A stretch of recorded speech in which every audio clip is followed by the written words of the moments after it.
The superstars of Fan Control Football Season 2.0 are not only the who's who of celebrity team owners and influencers, not the 21 million live views of our Emmy-nominated broadcast. Across Twitch, DAZN, Fubo, NBCLX, Peacock. Or our highlights that scored over 100 million views. And we can't forget best-in-class sponsors. But the biggest star of Season 2 is our play calling app that allow fans to control the action on the field. Fans pick a team, pick a play, 4 run plays, 4 pass plays to choose from. The play with the most votes is called in real time. We got it. This is where video games and live action come to life. And now, Fan Control Sports and Entertainment brings you Fan Controlled Hoops, where fans call the shots. Coming 2023, the future of sports is here, and it's Fan Control. Power to the fans. This is FCTV, Fan Controlled Television. Programs created and produced for the fans, by the fans of Fan Controlled Sports and Entertainment. As always, power to the fans. And now, it's time for the show. Don't cause a ruckus. We talking that talk, just spitting them facts. We setting them traps and cracking them bags. We got all the news, we know all the stories. We start from the bottom, rise up to the glory. We say what your local reporters can't say. We break down the X's and O's on the play. It's AJ, King, Con, and Jose. Ruckus. We call it right on the first take, and they love us. Yeah, we the best when it comes to sports debate. Find the podcast and let it play. If we get you in your feelings, that's okay. AJ and Jose send you on your way like, bruh, don't cause a ruckus. We just call it how we see it, big bro. And that we will always. What's up, Internet? Welcome to Don't Khahs a Ruckus, the sports debate show that tries not to take itself too seriously. I am your host, Jose Ruckus, and joining me, as always, is my good friend and arch rival, AJ Khah. What's going on today, AJ? I'm good, man. How you doing? Dude, I'm pumped up. We just had like an awesome sports weekend. The week's been going well. Everything's going great right now, man. Yeah, man. I'm excited to talk about everything, especially this past Super Bowl, because I was stuck for the first time in my life at a Super Bowl party that I did not want to be at, and I was hosting it, so I couldn't leave. Yeah. Oh man, that sucks. Yeah, my fiance, I love her to death, but she invited like all of her friends over, and I was like, you know what, me and like 4 girls, it just doesn't seem like a good like evening for like a Super Bowl. So like I called over 2 other friends, 2 of my guy friends, and I was like, all right, perfect. You know, half and half almost. We can watch the game, half talk, half doesn't. Everybody was talking during the game but me. Oh, it's ridiculous. I hate that. And then during the commercials, they were all silent. And I was like, this is the one time I'm not really interested. And then, you know, a couple commercials happened that were cool that I should have paid attention to, but I was out of the room doing other things. Hosting, you know, because that's when I chose to host. So I missed some good commercials, an NFT commercial that apparently didn't go well. So that was hilarious. And most of the game was just talk through. So now I have someone to talk to about it. And we can get into it. And I'm excited. Yeah, I mean, there's a lot to talk about with the Super Bowl. Like, honestly, like half this show is just going to be us talking about the various things through the Super Bowl and stuff. This is the last NFL-packed Don't Khahs a Ruckus that we're going to have for a while because the NFL's wrapped up for the season. So let's get as much football talking as we can today while it's, I mean, there's obviously some other leagues going around. We'll be talking a little bit of football throughout the rest of the off season, but this is the last big football show we do for a while. I really like this Super Bowl, man. I thought it was one of the best Super Bowl games that I had ever seen. Super exciting. Teams were playing extremely well. It was super competitive. I thought it was awesome. And then, I mean, the halftime show, I'm going to be honest, I thought it was good, not great. I thought Rihanna did a really good job. Obviously, she's pregnant. The show couldn't have been, you know. Well, that was her special guest, man. Yeah, I thought that was really, really cool. A cool way to announce that, you know, she's pregnant again, all that stuff. I thought that was really interesting. But it's just, there just wasn't too much going on with the presentation. Obviously, there was the the levels going up and down. That was pretty cool. But then like the dancers, like everybody was just like in these weird white like puffy coats. Did you not get the story behind it? There's like a whole. So apparently, I'm not gonna quote anybody. My source is my fiance who did a lot of TikTok searching. So don't quote me on this, all right? But apparently the reason why everything was staged that way is it's a storyline, and the songs in that order it's a storyline of a pregnancy. So those were everybody's making fun of it. It's like sperm going to an egg. That's what they were dressed up as, and no joke, that's what the story they were telling. All the white puffy folk people were supposed to be sperm headed towards an egg. Yeah, it's wild, and I like that concept. I thought it was. That sounds really neat. It would have been nice to like have that be a little more obvious in the show. Like I would have understood what was going on. But it's honestly, like Lady Gaga's meat dress, man. They can't explain everything, For the most part, like it was everybody sitting around being like, she looks kind of pregnant. Is she pregnant? My mom being like, no, she had a baby not too long ago. She's just still. I'm like, I don't know. I think she might be pregnant. And then it turns out at the end of the show, she announced, confirmed, she's pregnant. Yeah. I thought it was a good show though. I probably wouldn't put it top 5 Super Bowl performances of all time, but I thought it was really good. My favorite moment was I feel like everybody was going through a lot of the similar like feelings throughout the halftime. Was like, is she pregnant? And everybody looking to like, if there was a mom in the room, everybody's looking at the mom being like, mom. If you didn't have a mom in the room, you didn't know who to look at. Somebody was gonna broach the topic, and you're like, nah, you can't assume that, man. She just had a kid. Exactly. My favorite was when like I think all of the lights was coming on. I think that's the one where everyone was like, is Kanye coming out? Is Kanye? Everybody's looking around like, are we gonna have a moment like that during the Super Bowl halftime? Is Kanye coming out? Big respects to Rihanna for not doing like any special guests. It feels like we haven't had just a solo act at the Super Bowl for like a really long time. Like everybody does the special guest thing, and like, so big respect for Rihanna. Just no guest, just her performing. We haven't seen that in a while. I really dug it. And it's hard to follow up last year. Last year was a great one. Eminem, Snoop Dogg, 50 top Cent, 3, honestly. Like, that one was amazing. So to come after that, I think she did a great job.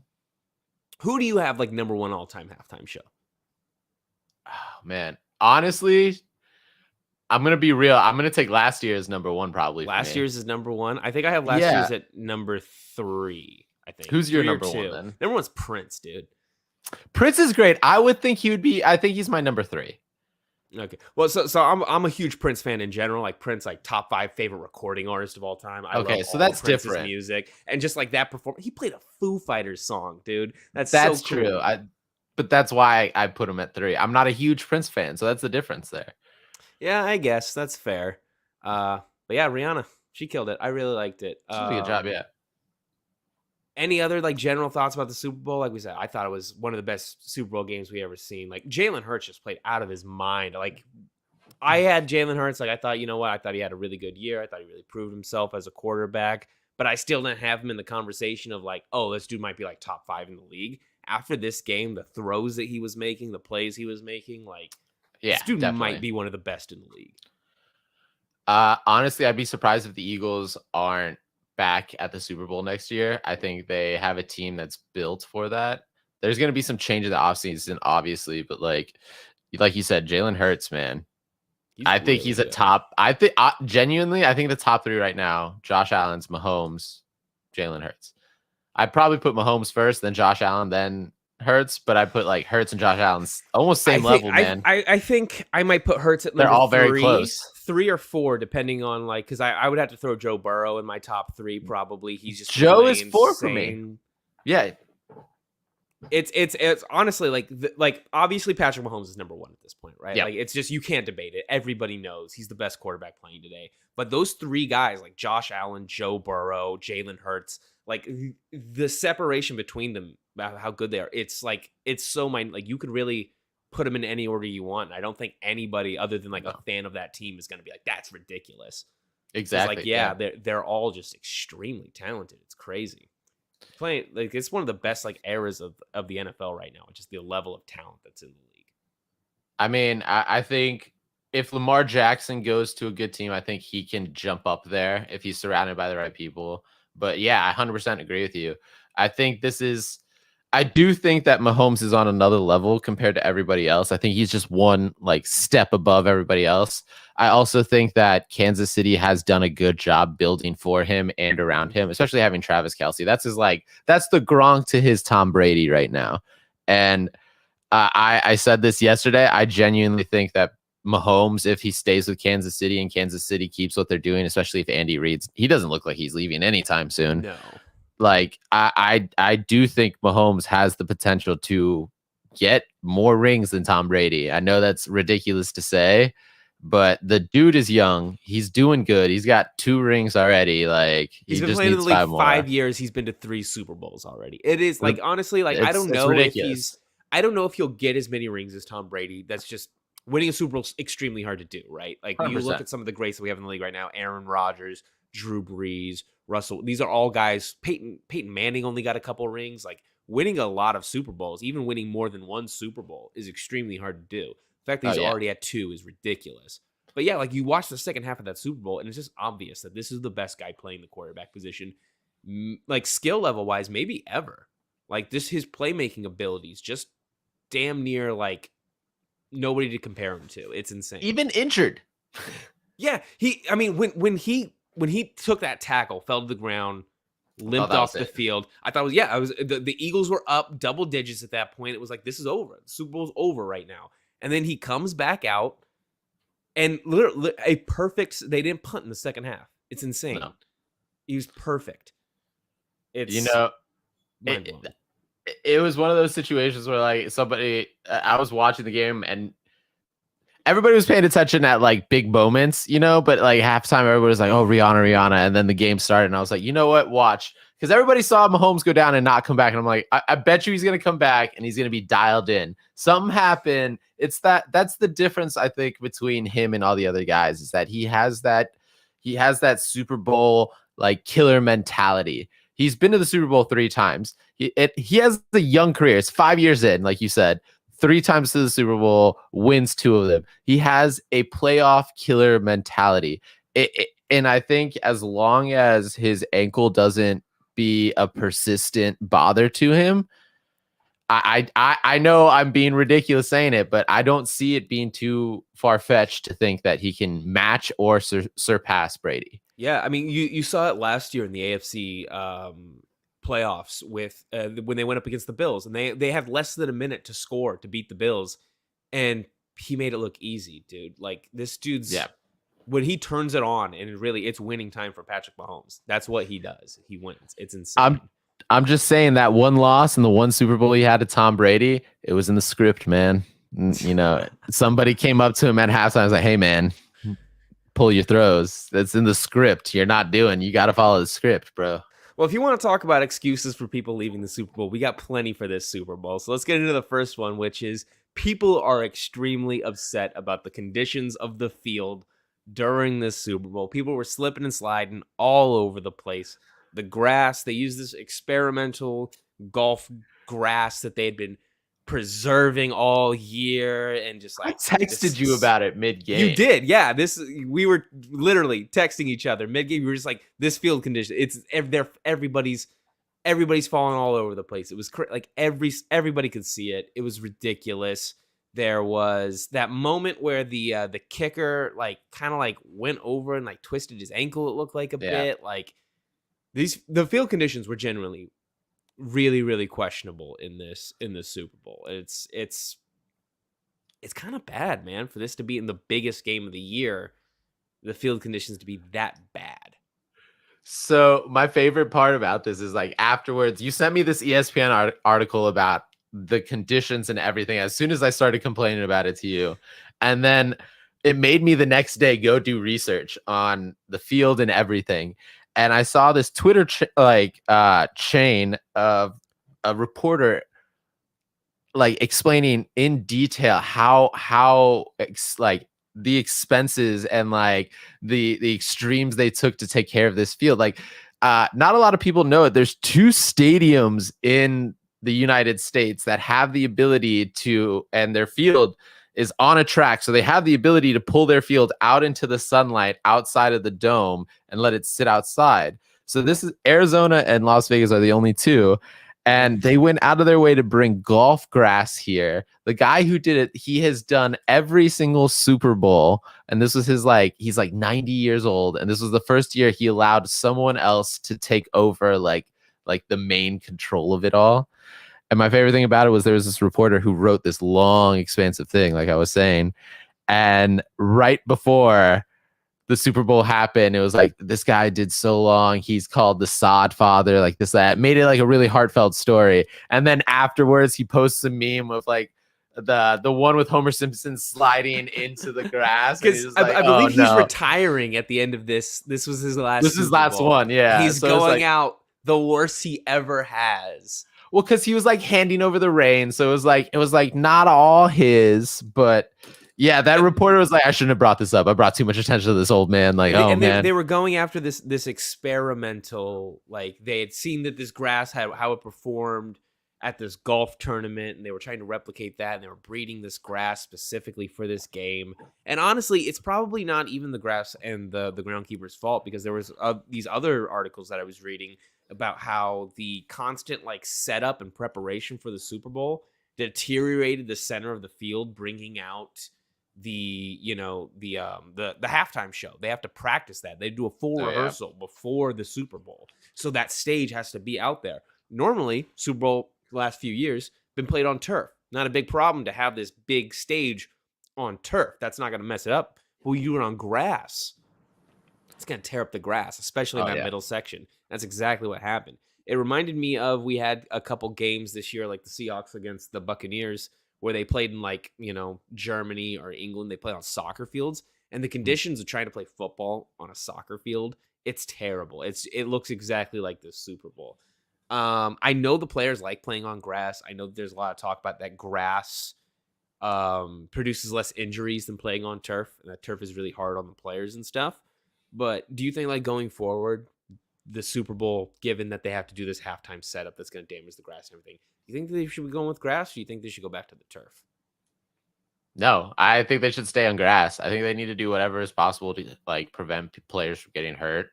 I think it's more of setup. Like, I've worked as a tech in the music industry. I've done the having to set up concerts and like stages and stuff, and it stinks. Like, trust me, it's not a fun job, but like there are ways around messing up the field that you can take.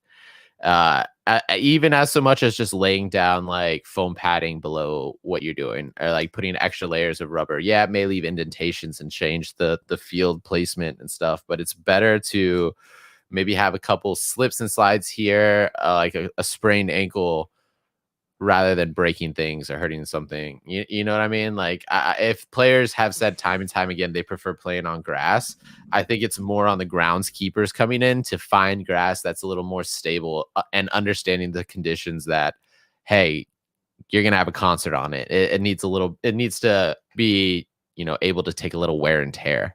I understand the complaints. Obviously, we saw players slipping on the ground. The Eagles are going to say 100%. that, it took away from their this defensive line that they have that's supposed to be one of the best in history. This is the second game of the season where they didn't record a sack. But look, it's also against Patrick Mahomes though, so you kind of have to be like, exactly. And both teams have to play on this grass. Okay, I saw offensive linemen slipping as well as defensive linemen slipping. It's a level playing field. You're both playing on the grass. So I'm fine. Let's do grass forward. I don't really, if people are slipping around, is it maybe not the perfect, way to play football? No, but it's a complicated sport. There's always going to be something wrong. The weather's, nobody ever complains when the snow's on the field and players are slipping around, right? Nobody's like, oh yeah. So just it's not fair. Yeah. 100%. Let's just keep going. This field conditions complaint. Obviously, it was fun to make fun of it. You and I were texting each other about it, making fun of it while it was happening. But I don't think it's that big of a deal. I don't think that we need to,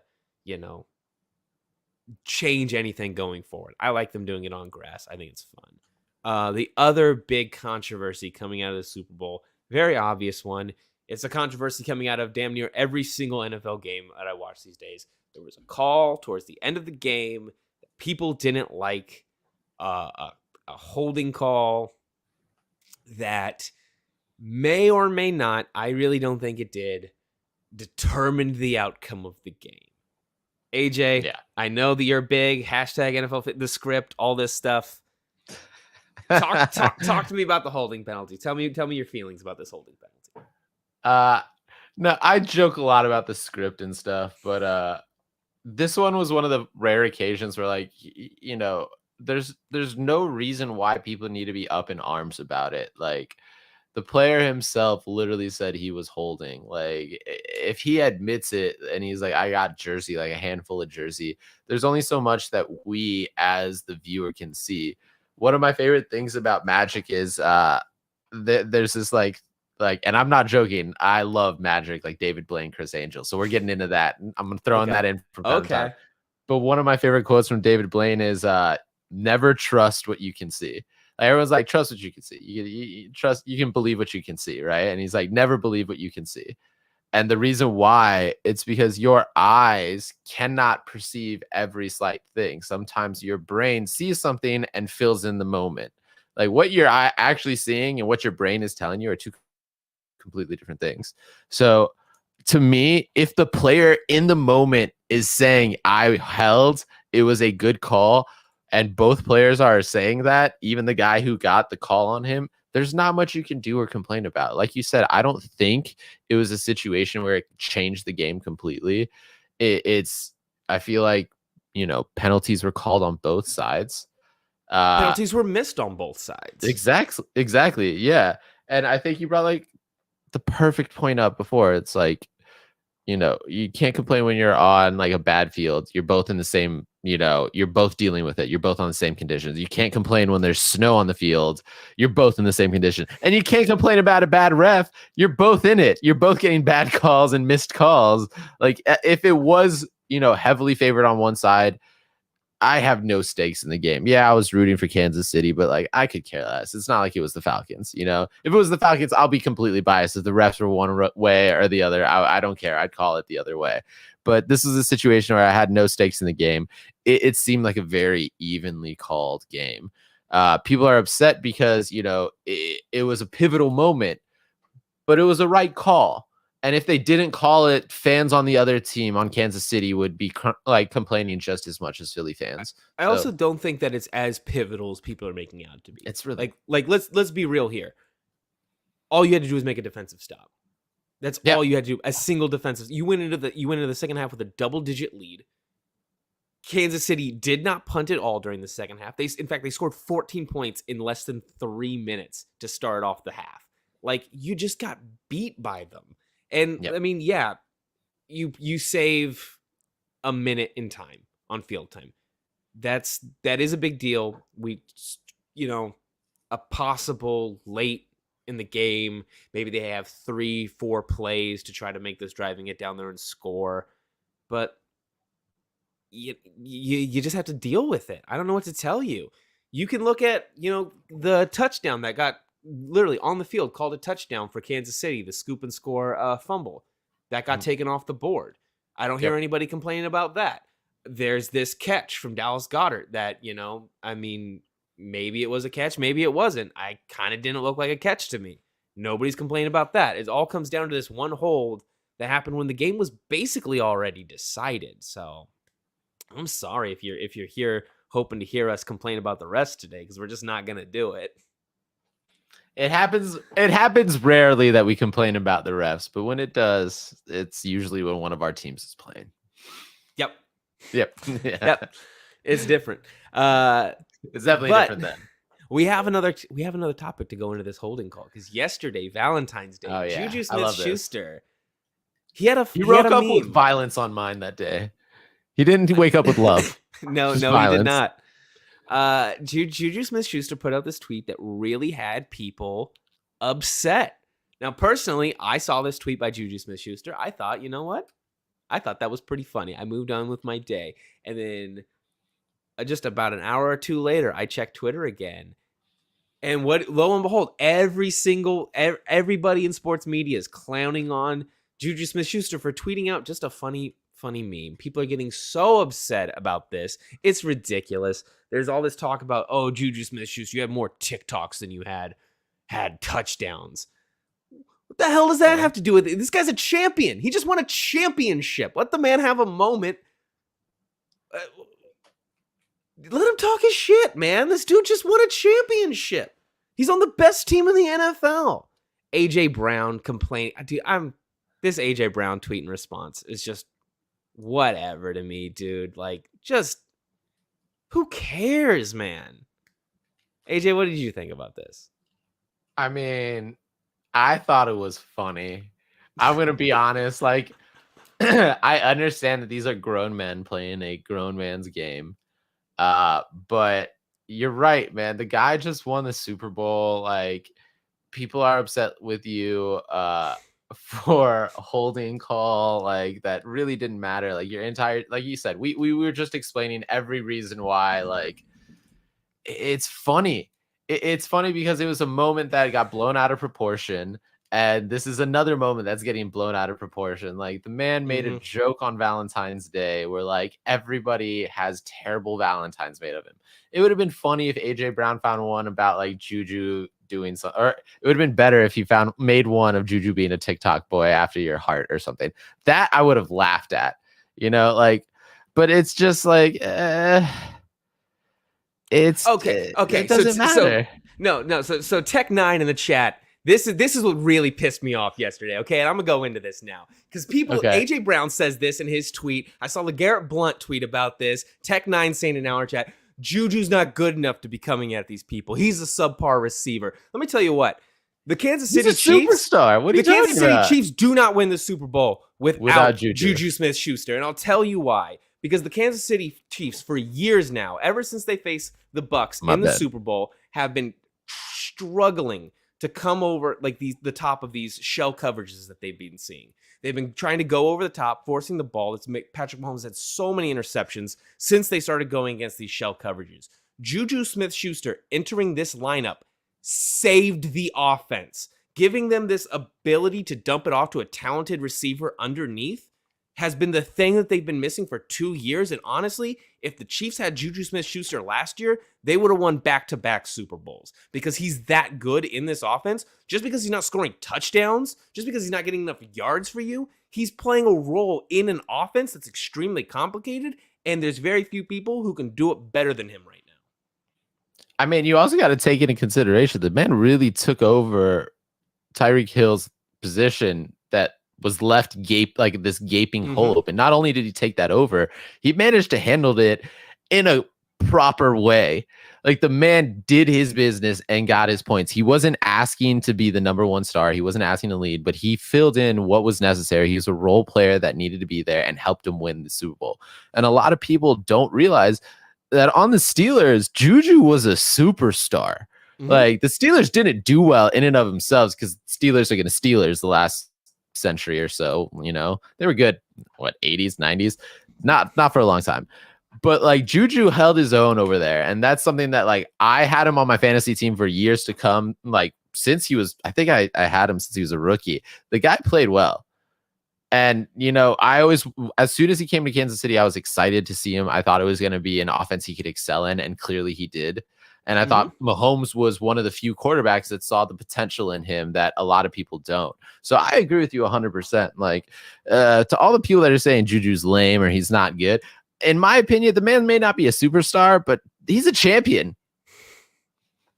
So I don't get the clowning on JuJu Smith-Schuster having a TikTok either. Like, AJ Brown, all these guys that are the TikTok boy. Oh, you're making all these TikToks. Like, marketing. It's just making, like, how many Instagram posts does AJ Brown have? Nobody cares, but because it's TikTok, all of a sudden everybody has to act like it's lame or something. It's like the most downloaded app in the world. TikTok's fun. It's awesome. Who cares if he makes TikToks? Well, and I hate to say this because I'm a millennial, but it's the millennial like diss. It's like, it's basically to say, oh, you're immature, you're a Gen Zer type situation. And it's like, dude, come on. Like your parent, you're not gonna say like your parents did that to you when you were on Twitter. Like, come on, you're gonna be that old person. Like I try really hard.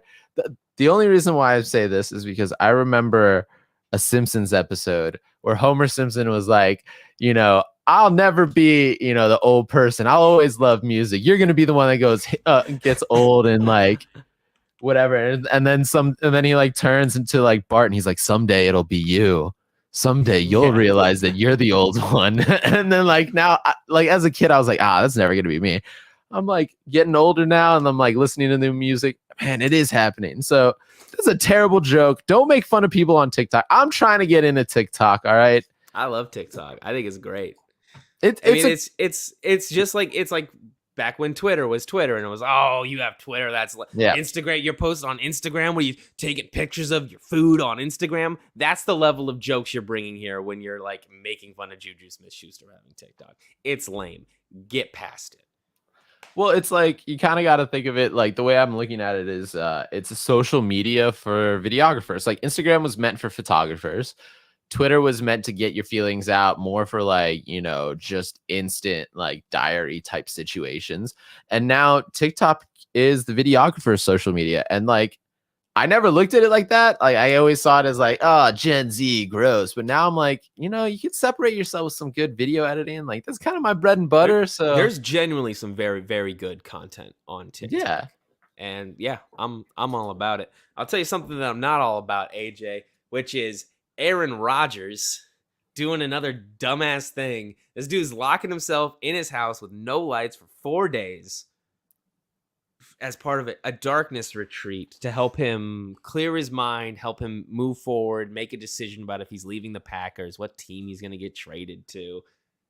So my first question for you, AJ, is what are your thoughts on this whole thing that he's doing? And my second question for you is, would you go on a darkness retreat? Would you lock yourself in a house with no lights for 4 days? I'm going to tell you what I think he's doing, but I'm going to give you my answer to if I would go to a darkness retreat first. So yes, I would go to a darkness retreat. Why? Because this is what I think Aaron Rodgers is doing in his darkness retreat. I think he's hotboxing the hell out of his house. All right. He's just in one room watching a lot of like awesome, like heartfelt sports movies, and just getting really high and trying to decide where he's going. Why? Because he's Aaron Rodgers. He's already had a good career. If you're going to be in a dark, what else are you going to do? You're going to watch movies and smoke. So only do it in a legal state. Don't do it where it's not illegal. And I don't advocate drugs. Hugs, kids, hugs. But that's what I think he's doing, and what I would do. Absolutely would not do a darkness retreat. This sounds terrible to me. It sounds boring as hell. Yeah. I'm not. Because if you're just sitting in the dark, what are you going to do? Yeah, I mean, you're going to smoke weed probably. Yeah. There's nothing else to do. It's like, Okay. Tech9 is getting upset. You have a problem with A-Rod retreat, but lame JuJu meme. Okay. Yeah, meme your heart out. I love a good meme. I don't need Aaron Rodgers coming out here talking about how worldly he is. I'm going to go sit in the dark for 4 days and think about my thoughts and whether I'm going to go to the Jets or not, what my future as a quarterback. Everything Aaron Rodgers does is just so full of himself and so like, look at me. Look at how cool I am. Look at all I'm doing ayahuasca out here in the desert to help me be a better quarterback. It's lame as hell, dude. Yeah, I genuinely think he's trying too hard. I think this is just like his attempt to like be relevant in the media again and get some eyes and attention on him. I don't think that that's actually what he's doing. I genuinely think he's probably just at home with, curtains closed, watching some movies, hanging out with his family, like just chilling. Like it's not anything special. He's just like, I need time off. I'm turning my phone off. Like 100% that's what it is. Why not do it, man? Just be like, I need time off. It's a mental. I mean, it's a great way to get 4 days all by yourself. Yeah, I could use 4 days by myself, nobody bothering me for 4 days. I don't know if I'd spend it all in the dark, but I'd love 4 days. Well, it's because he can't say he has COVID, Because like That's how normal people are like, you know what? I just need a good 10 days off, just not at home. I tested positive for COVID. Oh no. Can't come into work or do anything. So I guess I'll be like seated in my bed for 10 days. But he can't do that. Because if that happens, then it's like testing, all this like issues with the media, then He's too much for him. inoculated, AJ. He's inoculated. So you can be a special case, man. I was a special case. Okay, so we got another quarterback who's potentially on the move. He's not doing anything weird or lame at all. He's just today the Raiders informed Derek Carr that he will be a free agent. They're releasing him from his contract. He has the ability to go. And honestly, I think there's a lot of teams who might be interested in Derek Carr. Not sure how good Derek Carr actually is, to be honest. He's had some good years. He's had some not so good years. But I think that he's decent mid to high level play from a quarterback. I think he's definitely a starter in the league. AJ, your team right now is probably on the look for a quarterback for next year. Do you think that they kick the tires on Derek Carr? No, I don't. I think the only tires they're kicking right now are the Lamar Jackson ones. And if they don't get Lamar, I think they go and draft a backup for Desmond Ridder. As far as Derek Carr goes, trying to keep it on to the subject at hand, I think he's a Saints guy. I see a lot of Drew Brees comparisons with Derek Carr. I feel like he can fit in what the Saints need. But if not the Saints, probably the Buccaneers. They are also on a look for a good quarterback. They have everything that a quarterback could want and or need, in Tampa Bay. So that would be a great landing place for Derek Carr and would actually prove whether or not he's a good quarterback. If he can helm Tampa Bay, keep them at the same level that Tom Brady did, all they need is a competent quarterback over there, and they can go to the playoffs easy. So, I think that would be a great landing spot for Derek Carr. But there are so many teams right now that need a good quarterback. This is going to be it's going to be a strange offseason for quarterbacks, right? Because obviously there's the Aaron Rodgers trade potentially happening. There's Derek Carr, now a free agent. There's some lower level guys like Geno Smith and Jimmy Garoppolo, also free agents this year. Yeah. So we're going to see a lot of moving around, and it's going to be interesting to see if Derek Carr being on the market drives down the price of Jimmy Garoppolo, drives down the price of Geno Smith, or whether or not all these teams competing for these guys, the price ends up going up. I know the Jets, they don't know if they're getting Aaron Rodgers, so they're going to be looking out for a veteran quarterback. I feel like if I'm a team like the Jets or the Bucks, I'm more interested in getting Jimmy Garoppolo than I am Derek Carr. I mean, I think Derek Carr probably has a higher ceiling as a quarterback, but Jimmy Garoppolo's floor is significantly higher. That Jimmy Garoppolo's quarterback play can at least get you to a Super Bowl. I don't think Derek Carr's won a playoff game yet. Honestly, I think the smart money right now is on Geno Smith. I think he is the person that showed the most potential this season. I feel like everybody had written off Geno. He had gotten a poor, let's be real, he didn't have the best situation at the beginning of his career and where he landed. And I think he showed out in, Seattle. I think this is a situation for him where he definitely brought up his overall potential, as people say, to make a Madden reference. But he definitely raised his overall rating in the eyes of all the GMs across the league. So if I were a smart man, I would go after what I would say would be the the sleeper in the whole QB market right now and go after Geno Smith. I think he's got the most talent in all the players that are free agents right now. And I'm genuine right now. I like to make fun of your Seahawks, but I think he's going to be the cheapest, best option right now. Cheapest. I agree. I think talent level wise, I think Geno Smith has been incredible. You know this. I've talked about this on the show many times. I think Geno Smith is really, really great quarterback.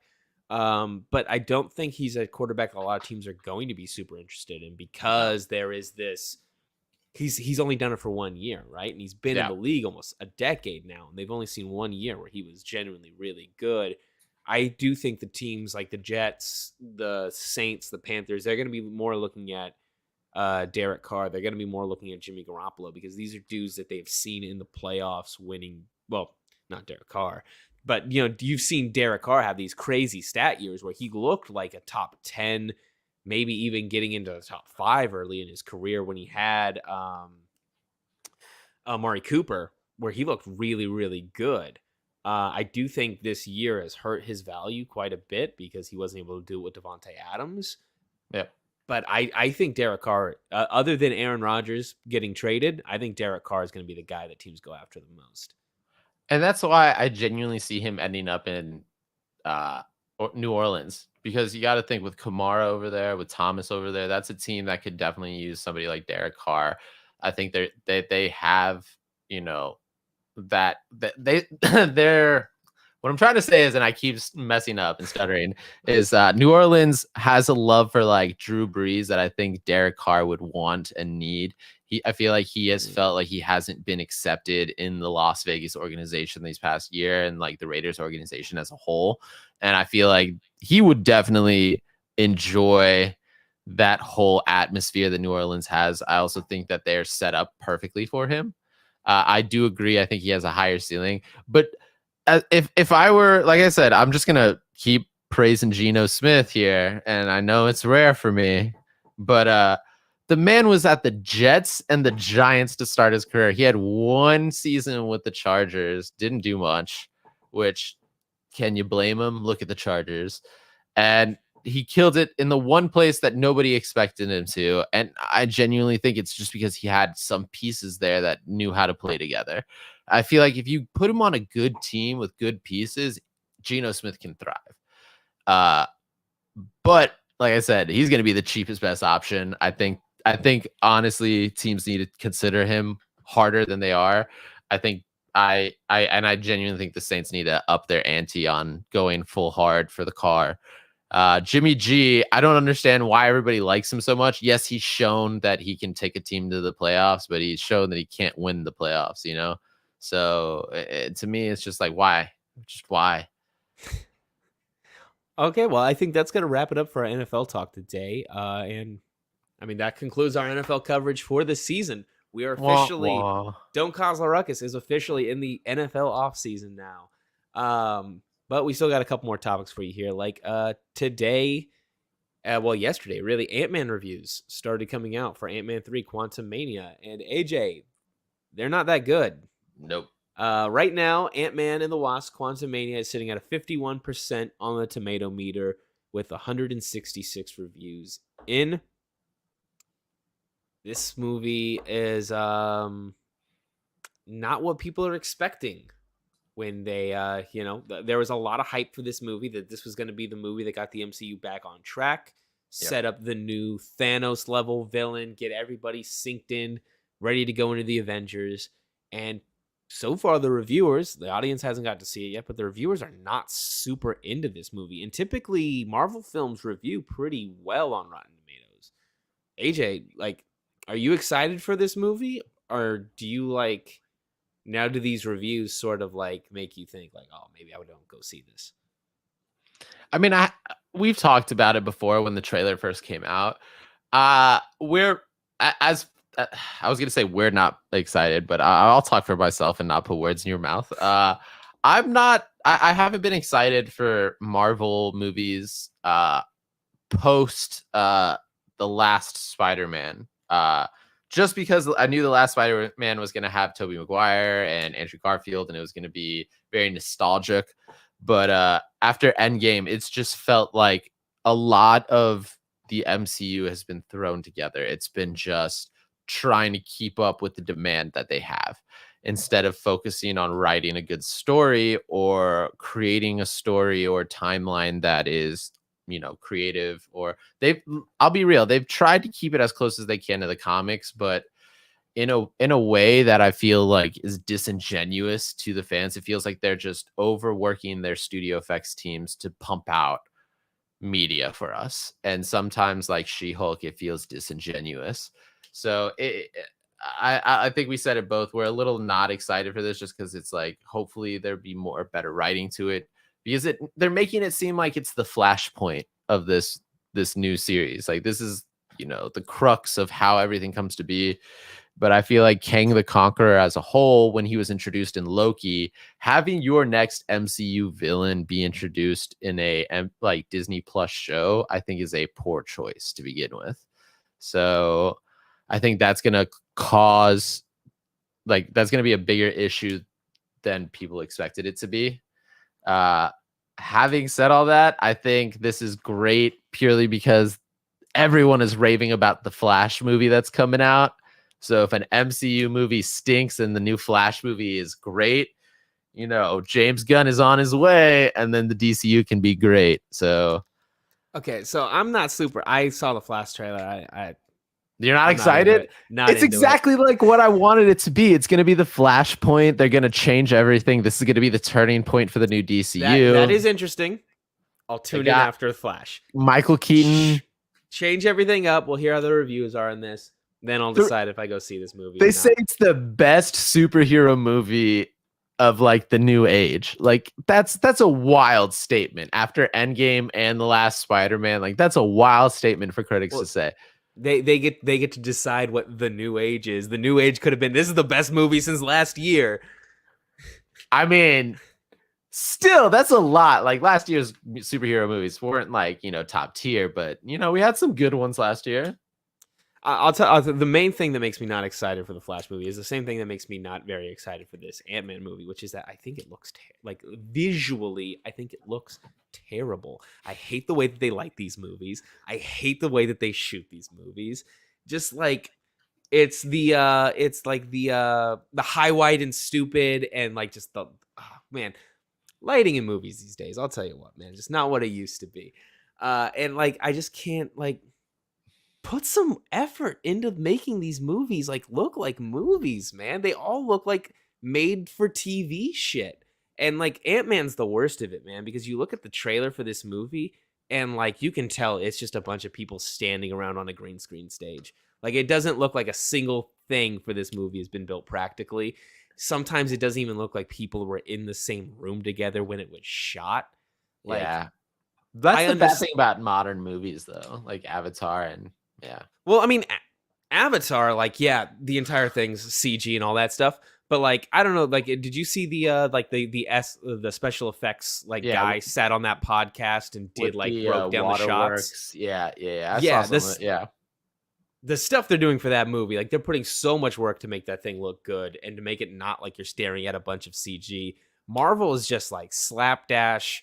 The background's gray with a couple like little hints of color and like no effort put into it because they're just churning these things out as fast as possible, man. So like in general, like I like things like The Batman. Like I like really giving these talented filmmakers and letting them make films instead of like just churning out stuff because you need 3 films on the schedule this year. Yeah. I mean, I think that's kind of why I'm really excited for The Flash. From the trailer, I'm one of those guys where like I shouldn't watch a trailer with these superhero movies because like I've read the comic books too much that I could probably guess the entire movie. Like, I all right, here I'm gonna break it down for you right now. AJ's version of the Flash movie, all right, in 4 minutes. All right. Okay. Starts off, we get the Flash from the Snyderverse talking to Ben Affleck going, all right, Bruce, everything's messed up. Like the world is in shambles. I can go back and save it. I can stop it. I can fix everything. I can go back in time. And he's like, nah, don't do it, dude. Don't do it. There's no reason to. And then he's like, you know what? Screw you. I'm going to do it anyway. And he does it. And then he goes back and he realizes he jumped to a different multiverse, different timeline, finds his other self. And he is also like a Flash, but he realizes that he's like in the wrong universe where there's no superheroes. There's no metas. It's all bad. There's no superheroes at all. So they have to go find somebody to help them. And thus they go and find Michael Keaton's Batman. Michael Keaton's Batman's like, oh, you want to help us now when you realize that I'm the only hero? Well, screw you. There's no other heroes around. Except there is. That other hero is a Superman that they think is weak because they've kept it hidden all along. But no, it's not Superman. It's Supergirl. bum bum bum. Flash forward to they're trying to fix the world to go back to what it originally was, which was like, Ben Affleck's at DCU. So the two Flashes come together with Michael Keaton's Batman and Supergirl, and they have to go fight the bad guy who's pushed the Flash too far. I'm sure it's gonna be Reverse Flash or something. You got to give one big bad evil.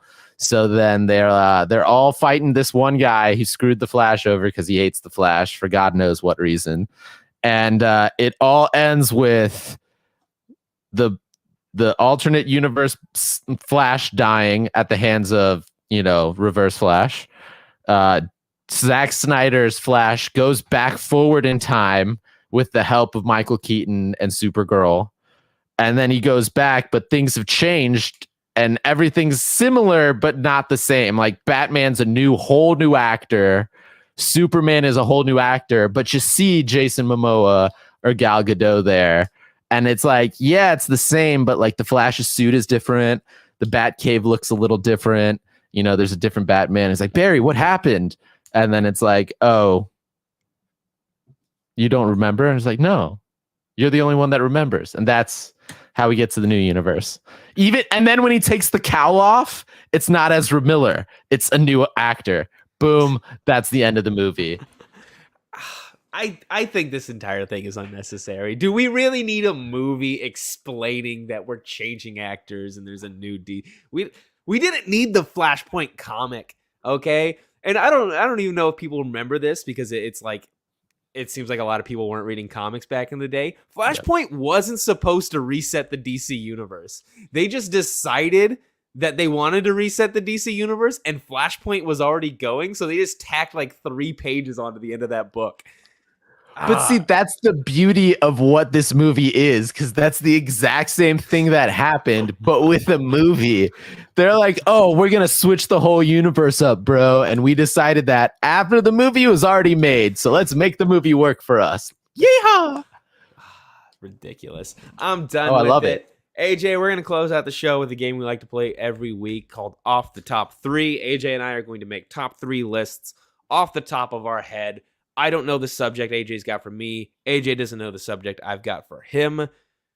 AJ, I want to know 3 artists you want to see play the Super Bowl halftime show. Ha! Oh, hell yeah. This is going to be a fun one. I want to see Fall Out Boy play or My Chemical Romance. I'm going to put those two together. Fall Out Boy or My Chemical Romance. Why? Just because it officially means that emo music is dad music. That's what it means. That would hurt me personally, but I feel like it would make a lot of people realize some things like MGK.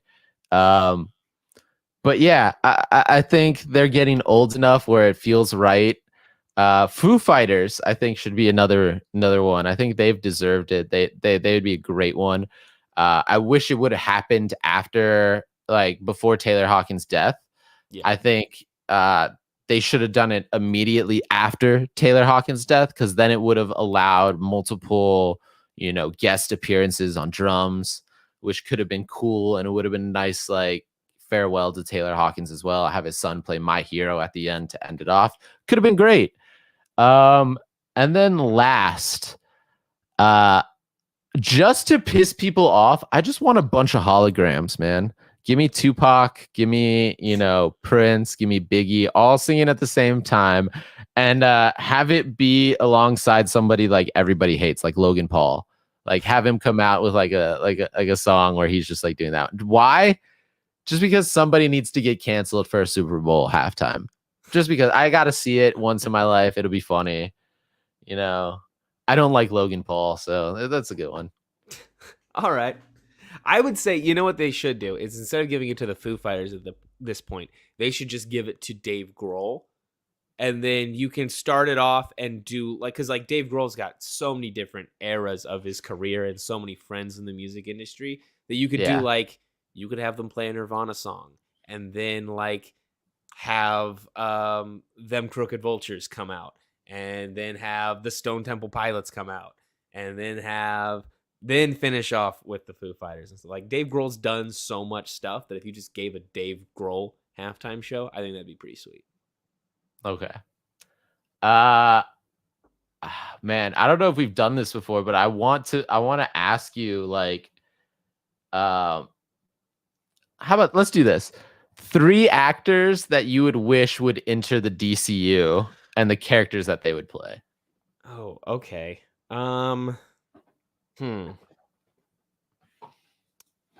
So I want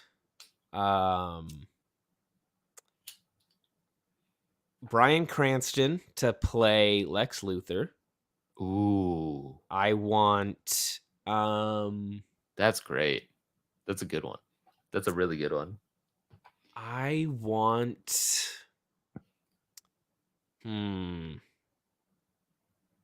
that's an evil Lex. Like, that's a conniving Lex. I want Jonathan Majors, who's in Antman Quantumania. He's in the new Rocky He's King. movie. I want him to play Jonathan Stewart.